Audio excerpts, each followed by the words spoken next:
name is Jerry Reed, and my topic for today is the effects of anxiety and CTE within sports. What is CTE? CTE is chronic traumatic encephalopathy, and basically that is a progressive degenerative disease, meaning that it gets progressively worse over time, and it is found in the brain of people who have suffered from repeated brain trauma, and it is commonly found within athletes that play in physical or contact sports. Some research for CTE, it shows that there's a correlation with concussions, CTE and anxiety within current and former NFL players. Some symptoms of CTE are confusion, memory loss, impaired judgment, problems with impulse control, aggression, anxiety, suicidal feelings, and much more.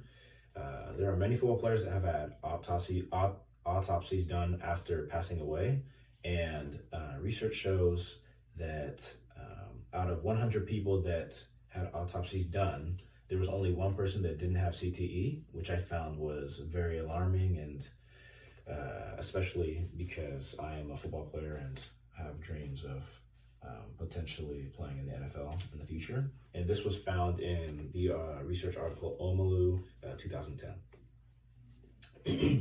So next I'm going to talk about stress and anxiety, and professional athletes of all kinds are subject to serious stress and anxiety in social, somatic, and mental forms because of the heavy workload and high demand that they face every single day.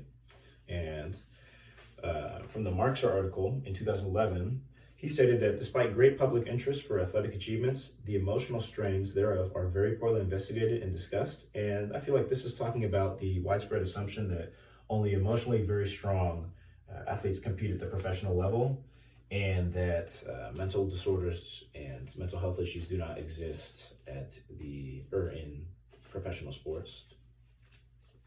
An example of someone that suffer from stress and anxiety at the professional levels is former NFL player Ricky Williams. And so again, he's a retired NFL player. He won the Heisman Trophy Award, which goes to the best overall football player in college football. And he dealt with many off the field and personal issues during his career, and he used weed to cope with that. And after being drafted into the NFL, Williams felt isolated and just distant from his family and from his community. And the professional lifestyle took a toll on Williams' mental health, and this is when he felt like he needed a break and didn't know who to turn to, which is why he isolated himself into his own home with his family. And a quote from Ricky Williams from ADAA 2009 said that I felt extremely isolated from my friends and family because I couldn't explain to them what I was feeling. I had no idea what was wrong with me. And so again, this is why Williams turned to weed, and it helped for him to ease and calm his anxiety. Another player that is an example of someone who suffered from stress and anxiety while playing is Derrick Rose, and he is still a current star in the NBA and a veteran of the league. Some of the accolades that he has achieved through the years is he has won the Rookie of the Year, and he is the youngest player to win the Most Valuable Player Award. And he was drafted by the hometown team of the Chicago Bulls, and he also has played for teams such as the Cleveland Cavaliers, the Minnesota Timberwolves, and currently the Detroit Pistons as well. And he suffered from 3 season-ending knee injuries, which were just traumatic to him, and which is where his mental health started going down, and he couldn't come back as fast as he wanted to, and that caused for him to need to take multiple breaks during the season for his mental health. Something that's next is, what's next is another topic that professional athletes and retired professional athletes struggle with.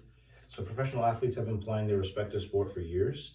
So when that is all they have been doing and dedicating their time to with themselves, once they are done playing, they don't know what to do.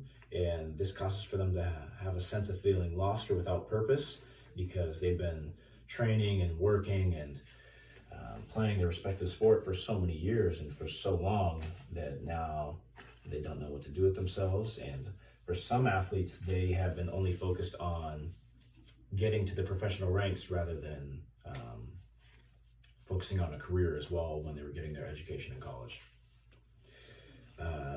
To conclude and wrap it up, it is evident that anxiety, depression, and CTE are among professional athletes of all kinds.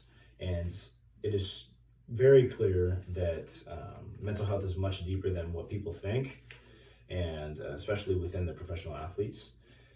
I feel that there needs to be a need for more emphasis brought forth towards this issue. And people don't realize that professional athletes have very high expectations surrounding them.